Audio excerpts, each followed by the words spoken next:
El tema de hoy es el pensamiento científico.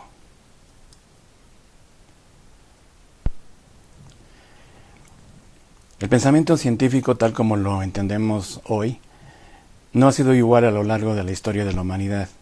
Vamos a hacer un recorrido desde la antigüedad hasta nuestros días para poder analizar cómo se fue desarrollando esta forma de pensar que hoy llamamos pensamiento científico. Veremos el conocimiento en la antigüedad. Analizaremos el pensamiento griego a través de los grandes filósofos, la astronomía y la medicina. Veremos el conocimiento en China, en la Edad Media y en el mundo islámico. A continuación abordaremos el tema de la revolución científica a través de la Ilustración o la Era de la Razón, el desarrollo de la historia natural, la historia científica del siglo XIX y finalmente la historia de la ciencia en el siglo XX y el siglo XXI.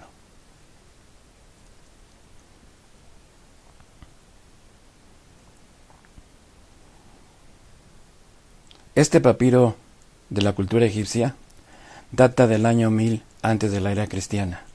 Y aquí podemos ver cómo concebían el pueblo egipcio la naturaleza. Vemos una deidad en la parte superior que corresponde al cielo y que cubría a otra deidad en la parte inferior que representaba a la tierra. Y en medio vemos cómo el sol era transportado en una barca de horizonte a horizonte cada día. Así es como el pueblo egipcio se imaginaba que podría ser una explicación de la naturaleza. En estas sociedades antiguas, la sociedad personificaba a los dioses y divinizaba a la naturaleza.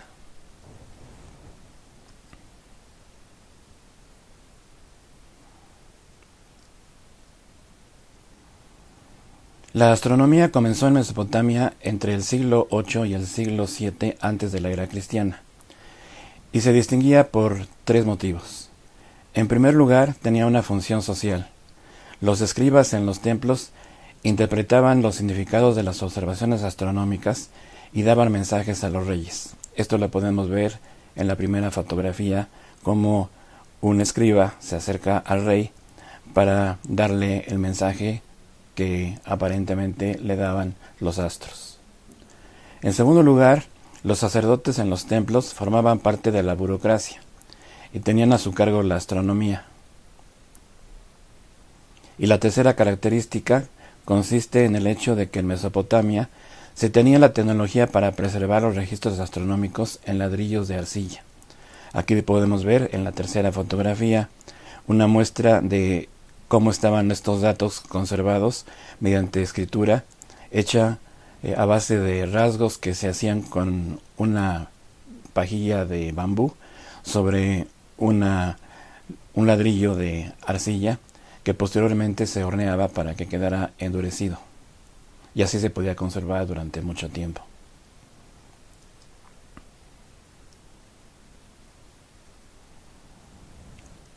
En Grecia, la filosofía natural tiene su fundamento a través de que la cultura griega fue capaz de dar respuesta a las grandes preguntas del hombre desde la razón. Aquí la principal diferencia en este fundamento es el hecho de que en las otras culturas, como la egipcia y la babilónica, el fundamento era la relación con la divinidad. Otro elemento fundamental fue porque la escritura griega es una escritura que no es pictográfica y estaba basada en un alfabeto. Nuevamente, a diferencia de la escritura babilónica y egipcia, que sí eran escrituras basadas en pictogramas. El tercer elemento fundamental de la filosofía natural griega fue el concepto fundamental que era el arqué, que significaba el comienzo del universo o el primer elemento de todas las cosas.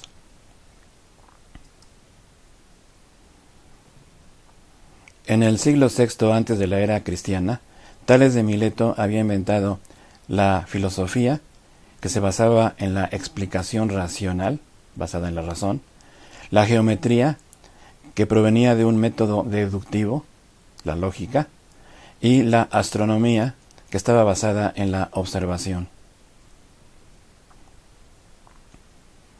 Las características principales de la filosofía natural eran que los filósofos buscaban pistas acerca del origen del mundo en los fenómenos naturales en vez de los caprichos de los dioses. Y existía un gran debate entre la permanencia o el cambio, como dos elementos que estaban presentes en lo que se podía ver de la naturaleza, pero que podían tener diferentes interpretaciones. Heráclito de Éfeso era partidario del cambio. Todo fluye, nada es constante. Por otra parte, Parménides de Elea era partidario de la permanencia. Nada cambia, el cambio es una mera ilusión.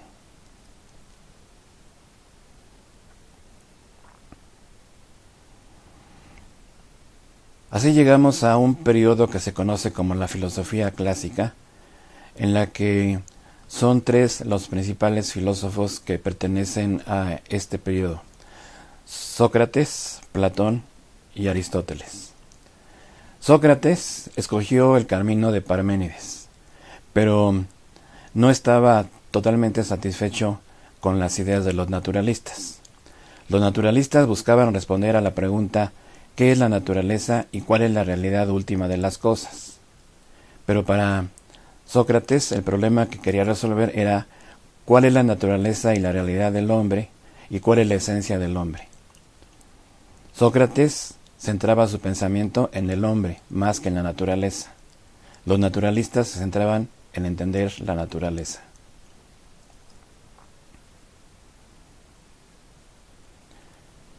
Platón era seguidor de Sócrates, y el núcleo de la filosofía de Platón es la teoría de las ideas. Platón consideraba que los objetos físicos son copias imperfectas de las formas eternas que existen en un reino ideal, el reino de las ideas. Por ejemplo, para Platón, en el reino de las ideas existe el círculo perfecto, pero en la naturaleza no hay círculos perfectos. Lo que existe en la naturaleza son cosas circulares, que no son círculos perfectos.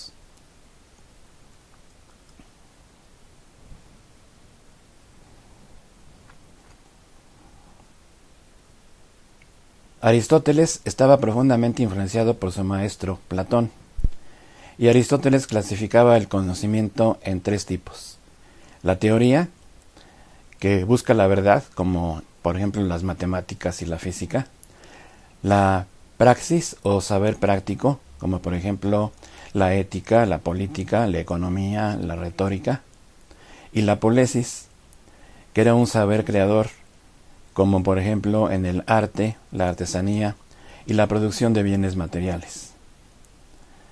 Aristóteles supera el escepticismo derivado de la filosofía de Heráclito y soluciona el problema del movimiento mediante las nociones de acto y potencia.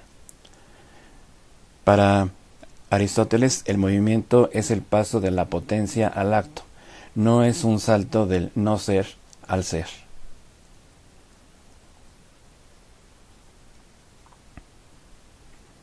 En cuanto a la visión que se tenía de la naturaleza, Aristóteles y Platón aceptaron la idea de los 4 elementos naturales, pensados por los filósofos presocráticos, y que estaban postulados en la filosofía de Empédocles y enraizados en 4 cualidades.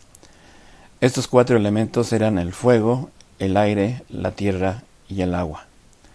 El fuego, enraizado en la sequedad y el calor; el aire en el calor y la acuosidad; el agua en el frío y la acuosidad; y la tierra en la sequedad y el frío.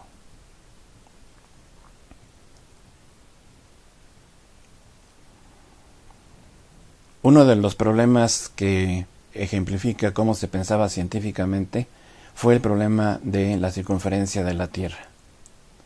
El texto griego más antiguo que afirma que la Tierra es redonda y ofrece evidencia convincente es la obra Sobre los cielos de Aristóteles.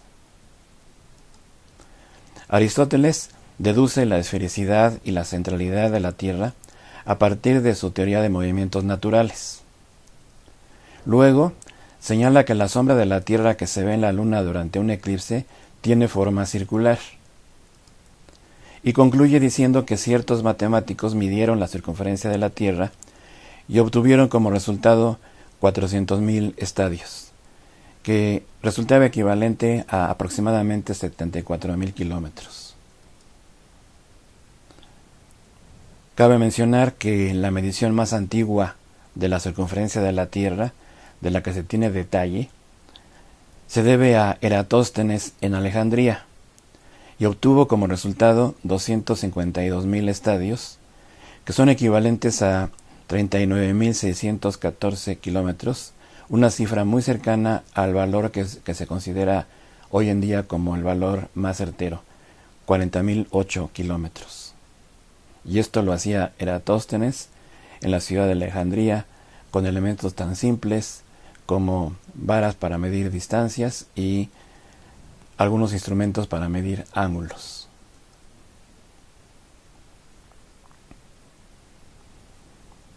Otro elemento que nos ilustra sobre el pensamiento científico fue el desarrollo de la medicina. Y la medicina en Grecia tuvo un desarrollo que comienza con la medicina de la medicina griega primitiva, que suponía una mezcla de remedios tradicionales, hechizos mágicos y plegarias a la divinidad. Pero al final del siglo V y principios del IV antes de la era cristiana, emergió una variedad de prácticas médicas. Y estas prácticas médicas giraban alrededor de una figura enigmática que fue Hipócrates. Hipócrates y sus seguidores se basaban en el supuesto de que el cuerpo humano está compuesto de 4 humores, vinculados a su vez con los 4 elementos de la naturaleza.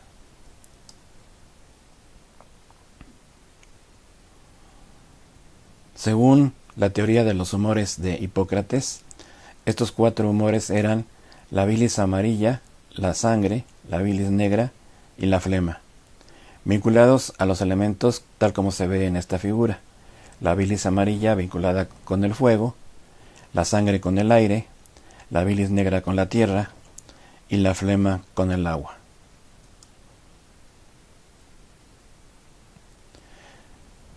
Pero no solo eso, sino que la sangre estaba vinculada a las características de la acuosidad y el calor, la bilis amarilla al calor y la sequedad, la bilis negra a la sequedad y al frío, y la flema al frío y la acuosidad. Y esas características corresponden a las 4 estaciones del año: la primavera, el verano, el otoño y el invierno.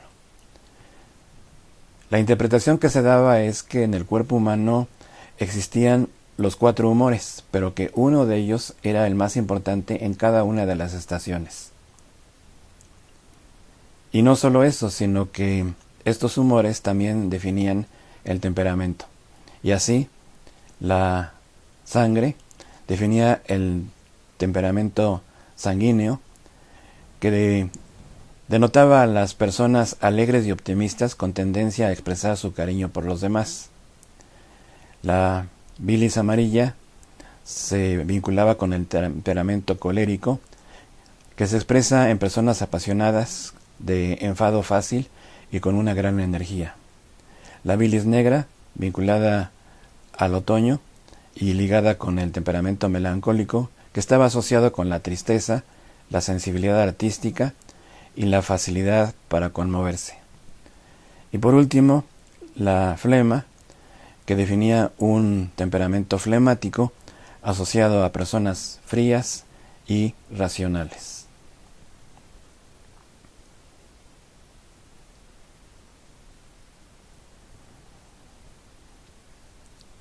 La filosofía helenística corresponde a otro periodo de la filosofía que es posterior a la filosofía clásica de los grandes filósofos que acabamos de ver.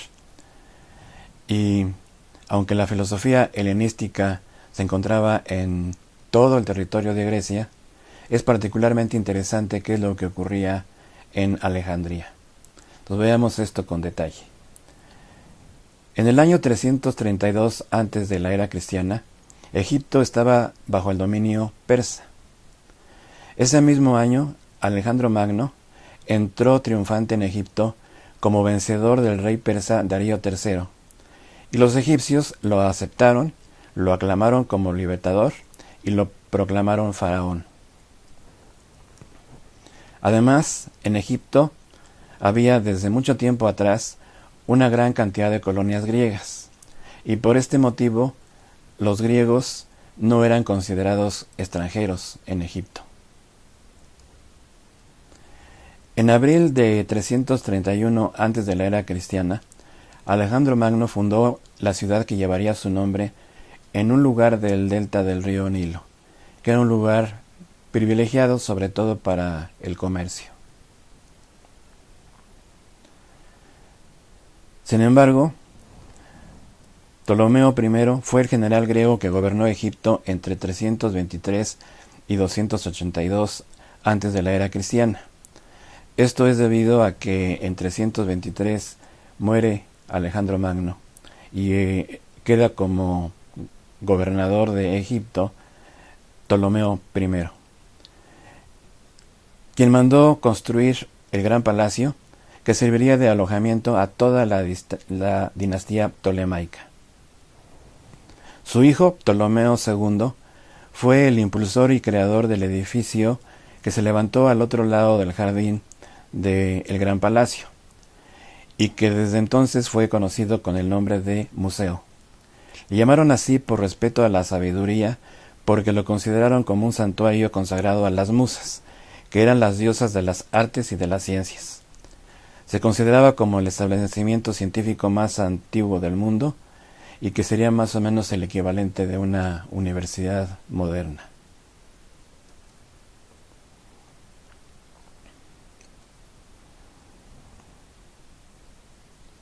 La anatomía y la fisiología como partes de la medicina también tuvieron un importante desarrollo en Alejandría. En el siglo III antes de la era cristiana, la anatomía y la fisiología griegas florecieron debido a Herófilo y Erasístrato, que fueron los fundadores de la Escuela de Medicina en Alejandría.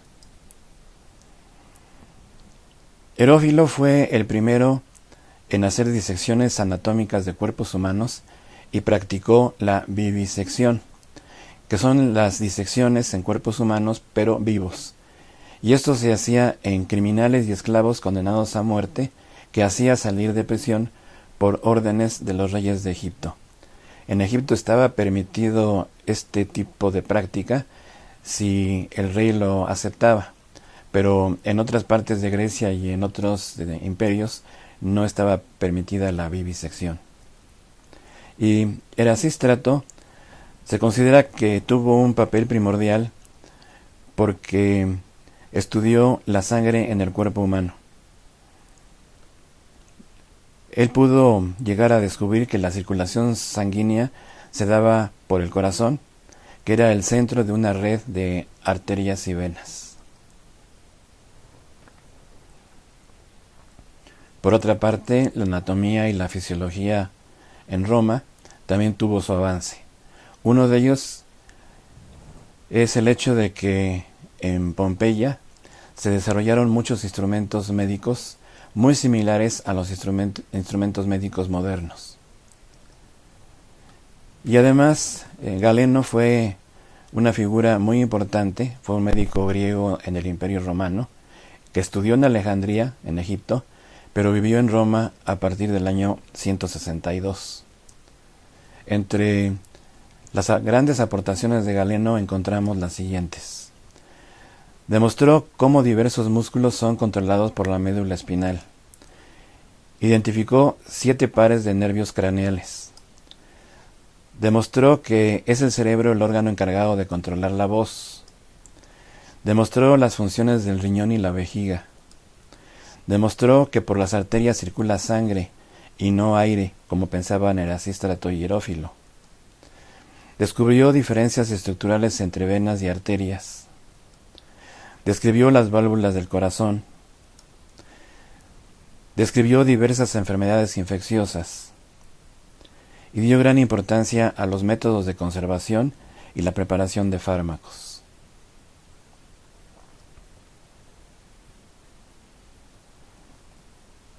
Pasemos ahora a ver cómo fue el desarrollo del pensamiento científico en otras culturas, como por ejemplo en la China antigua.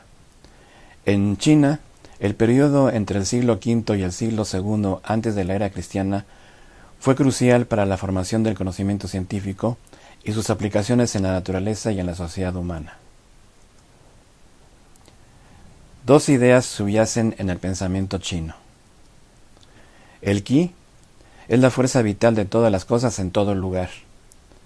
Es el aire que respiran todas las cosas. Hoy diríamos que es la energía. La segunda idea consiste en que la formación del mundo y su funcionamiento provienen del Qi a partir de procesos basados en los ciclos de Yin, que significa lado oscuro, y Yang, lado soleado, y la participación de los 5 elementos que eran válidos en la cultura china: tierra, madera, metal, fuego y agua. El Qi y la sangre son los componentes esenciales de la vida humana, y la medicina china estaba basada en la acupuntura. La salud era la circulación armónica del Qi en el cuerpo.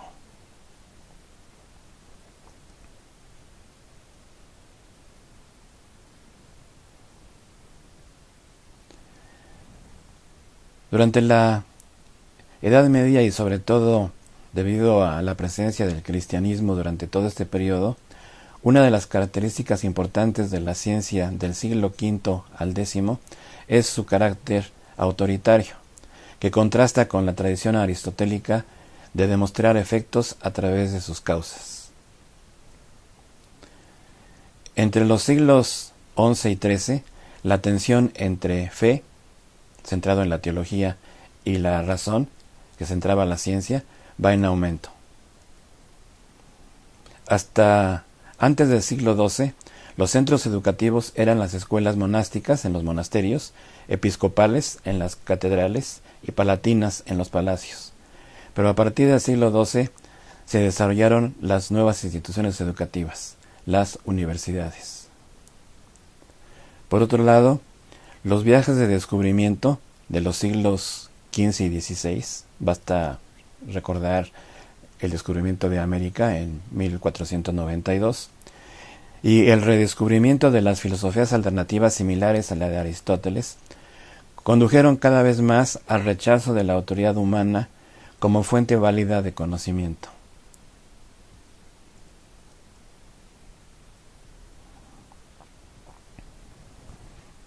Por otra parte, la ciencia también se desarrollaba en el mundo islámico. Tras la muerte del profeta Mahoma en 632, los musulmanes se dedicaron a las ciencias y tradujeron a la lengua árabe la totalidad del saber de la época. Dos de los tratados más importantes fueron el de álgebra y el de aritmética.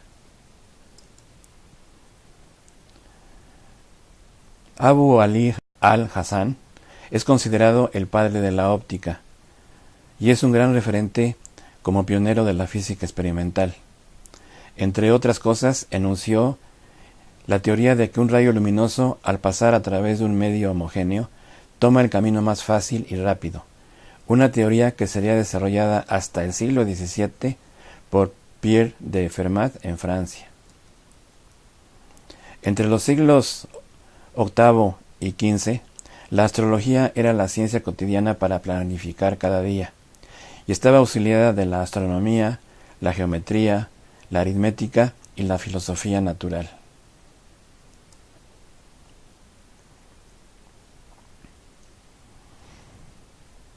Así llegamos a una nueva época que se conoce como la Revolución Científica, que es el periodo que emerge la ciencia moderna entre los siglos XVI y XVII. En este periodo, Nicolás Copérnico formuló la teoría heliocéntrica, es decir, una teoría en la que consideraba al Sol en el centro del universo, un sistema solar con el Sol en el centro, a diferencia de los sistemas anteriores que consideraban a la Tierra como centro del universo.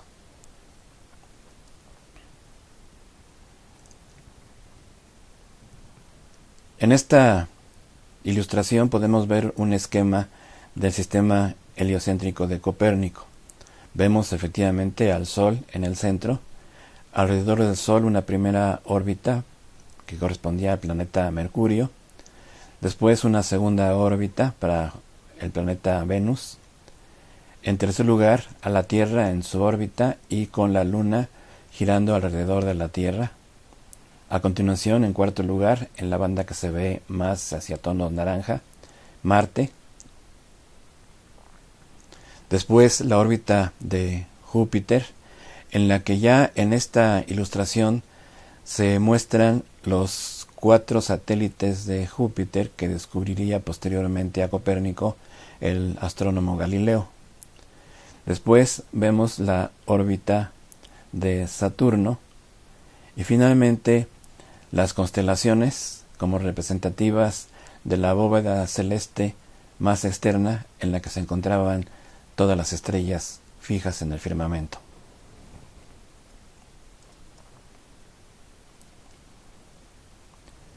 Johannes Kepler fue un astrónomo y matemático alemán que con la ayuda de los datos recopilados por el astrónomo danés Tycho Brahe llega a sus famosas 3 leyes y explica el movimiento planetario mediante elipses.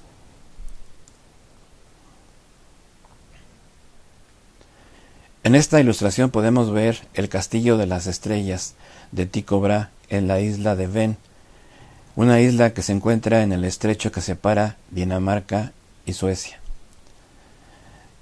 Este castillo pertenecía a Tycho Brahe y ahí hacía observaciones astronómicas. Todavía no se disponía del telescopio, pero hacía observaciones de mucha precisión porque contaba con instrumentos que colocaba en el jardín del castillo, como eran cuadrantes y reglas de mucha precisión. En un viaje de Tycho Brahe a Alemania, tuvo oportunidad de hablar con Kepler, pero nunca se llevaron bien. Sin embargo, le interesaba mucho a Tycho Brahe que Kepler fuera a trabajar a el Castillo de las Estrellas y finalmente Kepler aceptó, principalmente por motivos económicos, puesto que le ofrecieron un buen salario. Llegó al Castillo de las Estrellas en febrero de 1601, pero por su mala relación con Tycho Brahe había un conflicto entre ellos y por un lado Tycho Brahe no le daba todos los datos precisos a Kepler y Kepler tampoco le daba todas las interpretaciones que él obtenía de esos datos de precisión. Habían pasado unos cuantos meses desde la llegada de Kepler en febrero, y en el mes de diciembre de ese año, 1601, Tycho Brahe muere después de un gran banquete. No se sabe a ciencia cierta si fue por una infección o si fue envenenado. Pero finalmente, a partir de ese momento, Kepler tuvo a su alcance los datos de Tycho Brahe y por eso pudo desarrollar la teoría que lo llevó a las órbitas elípticas y a sus 3 leyes. Galileo fue un astrónomo, filósofo, ingeniero, matemático y físico, y sus logros incluyen la mejora del telescopio, gran variedad de observaciones astronómicas, la primera ley del movimiento y un apoyo determinante a la revolución de Copérnico. Así llegamos a la época de la Ilustración, también llamada la Era de la Razón, que fue un movimiento cultural e intelectual europeo, especialmente en Francia, Alemania y el Reino de Gran Bretaña. Históricamente comprende de 1715 a 1789 y en algunos países se prolongó hasta los primeros años del siglo XIX. Este movimiento proviene del Renacimiento y especialmente de las doctrinas racionalistas de Galileo, Descartes y Newton. El filósofo, matemático y físico francés René Descartes es considerado el padre de la geometría analítica.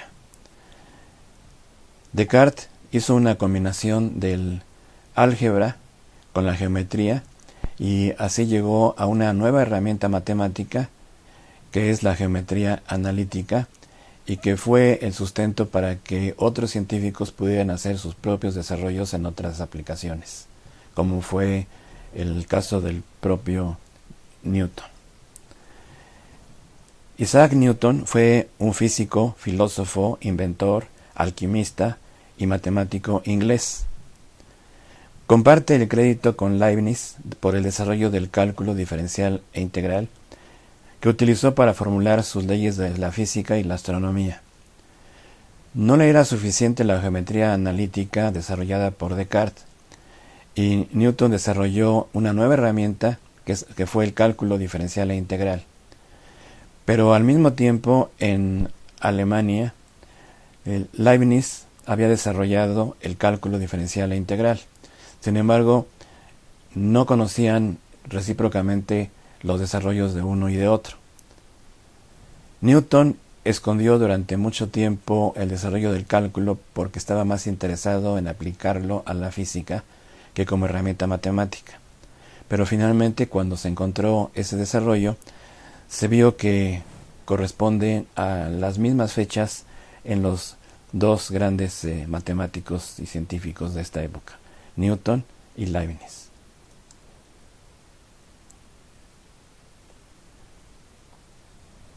La siguiente etapa del desarrollo del pensamiento científico se conoce con el nombre de la historia natural.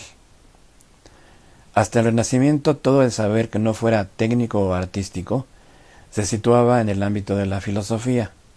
Recordemos cómo Aristóteles clasificaba el conocimiento en sus tres grupos y el primero de ellos, la teoría, es lo que correspondería al conocimiento debido a la razón y que para esta época se le llamaba filosofía. A su vez, el término historia lo usamos para denotar al pasado mismo. En los siglos XVIII y XIX, la historia natural fue un término que se usó con frecuencia para referirse a todos los estudios científicos en oposición a la historia política o a la historia eclesiástica. Así, la historia natural es la ciencia que estudia los tres reinos tradicionales de la naturaleza: el animal, el vegetal y el mineral. La palabra ciencia viene del latín ciencia y se asocia con el verbo griego shisein, que significa rajar o separar. La ciencia es un sistema ordenado de conocimientos estructurados que estudia, investiga e interpreta los fenómenos naturales. El término científico, derivado de la palabra ciencia, fue acuñado en 1833 y a partir de entonces se distingue entre el científico y el ingeniero.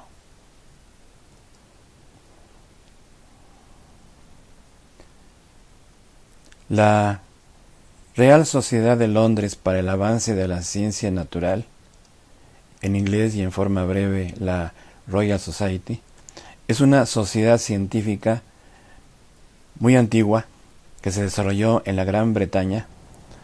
Es de las más antiguas de Europa y compró una casa propia en 1710.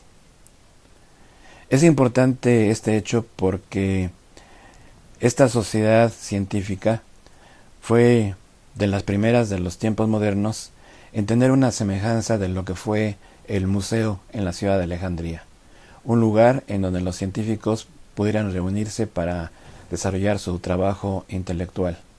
En este caso, la sociedad científica compró una casa y la adaptó para que fuera el lugar de reunión.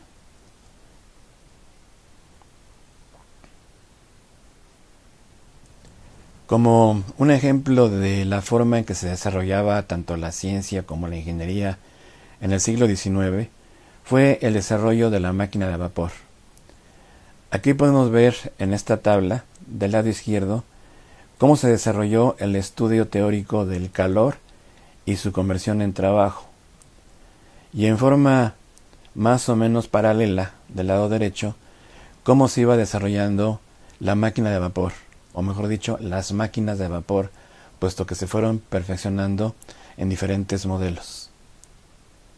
Por un lado, se tenía el desarrollo de la ciencia, que buscaba el conocimiento, y por otro lado, el desarrollo de la ingeniería, que buscaba las aplicaciones prácticas. En ocasiones uno iba delante del otro, pero no siempre, y había ocasiones que iban al revés. Tenemos acá abajo 3 ilustraciones. La primera nos muestra un diagrama de la máquina de vapor de Watt.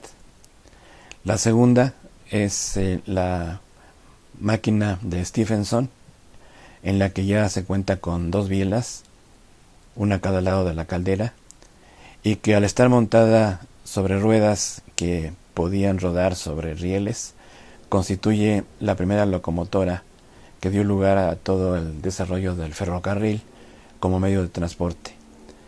Y que por otro lado, las propias máquinas de vapor también tendrían su desarrollo en las máquinas de vapor enormes que moverían a los barcos. Y en la tercera ilustración tenemos una locomotora, una máquina de vapor más moderna, que fue desarrollada en 1908 y que sirve de ejemplo para mostrar el tipo de máquinas que daban servicio hasta aproximadamente la década de 1950 y tal vez 1960. Y todavía en algunos países hay algunos ejemplares de máquinas de vapor que funcionan sobre vías.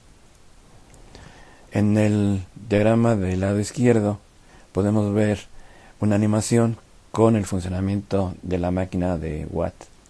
Aquí podemos ver cómo el vapor va entrando en forma alternada mediante una válvula que controla el paso del vapor a un cilindro en el que un émbolo es empujado alternativamente hacia la derecha o hacia la izquierda. Este émbolo, a través de una biela, convierte este movimiento de va y ven en un movimiento rotatorio.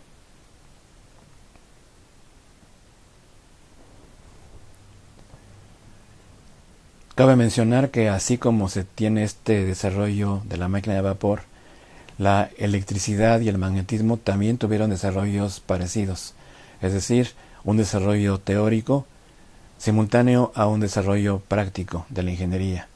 Y así, mientras estudiaba el fenómeno eléctrico a partir de la carga eléctrica, chispas, la corriente eléctrica a través de fuentes como las pilas voltaicas, etcétera, se desarrollaban también algunas aplicaciones de la electricidad y del magnetismo y finalmente del electromagnetismo a través de el desarrollo de los motores eléctricos, las baterías para generar electricidad y posteriormente las telecomunicaciones basadas en electromagnetismo.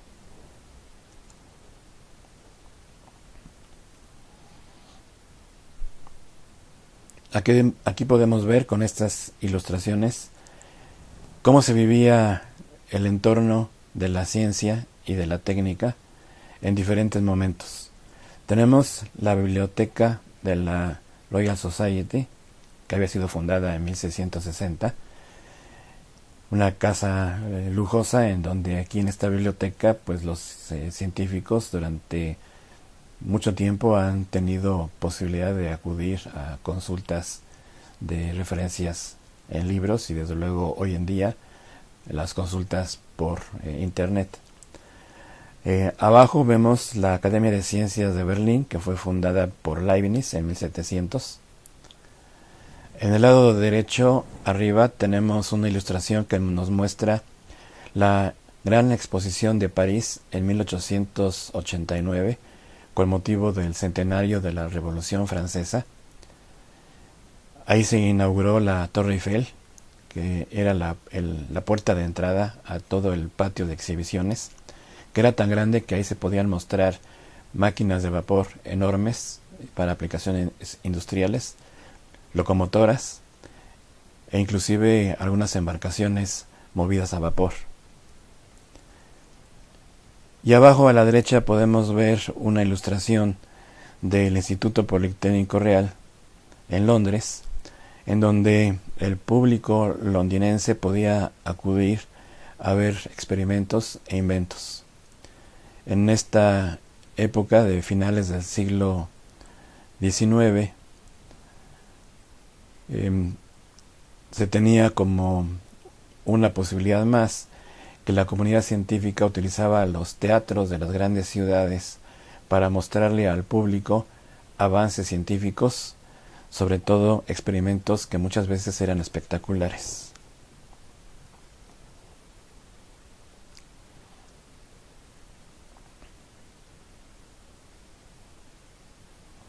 Así llegamos al siglo XX.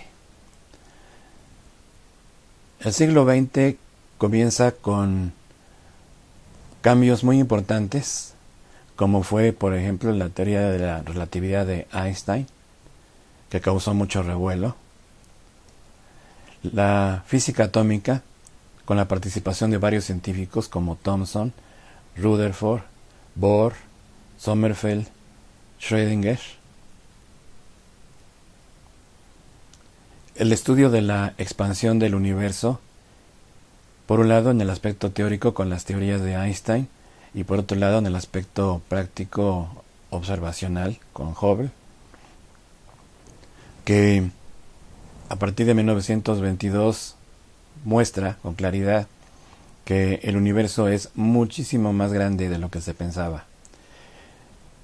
No es solamente la galaxia a la que pertenece el sistema solar, que es la Vía Láctea, sino que se encuentra que existen aproximadamente unos 400.000 millones de galaxias y en cada una de ellas hay unos 100.000 millones de estrellas y que además el universo se encuentra en expansión.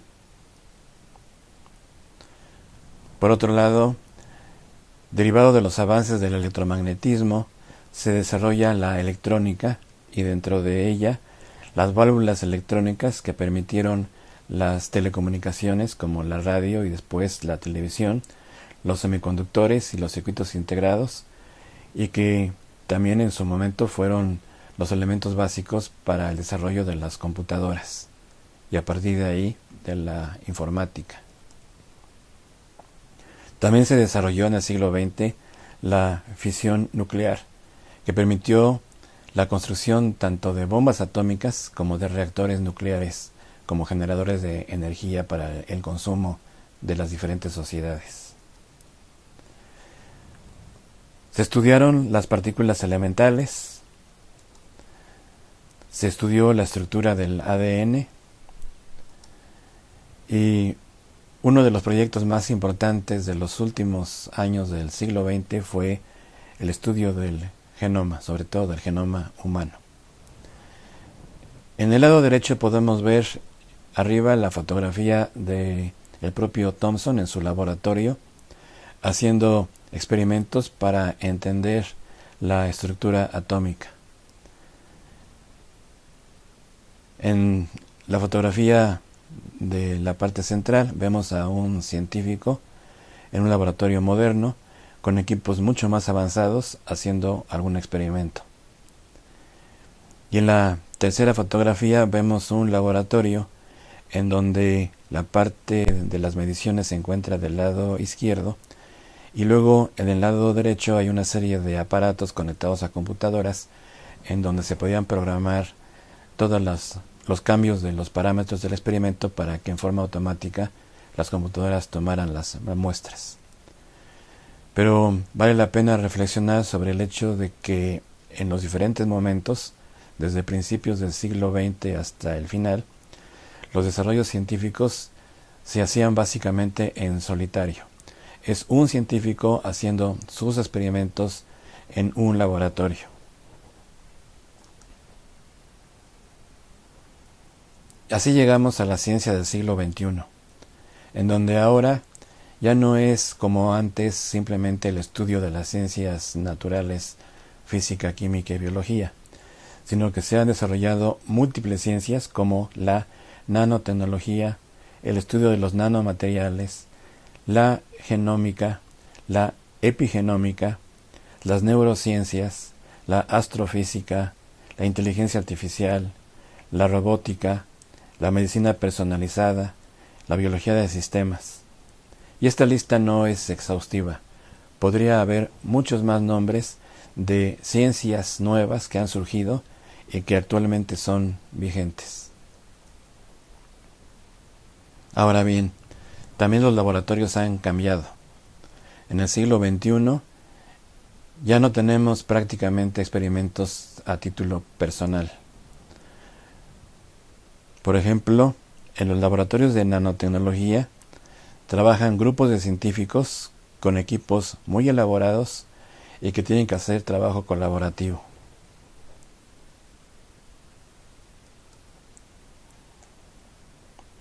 Otro ejemplo es el colisionador de hadrones del Consejo Europeo para la Investigación Nuclear, que aquí lo vemos en una toma aérea.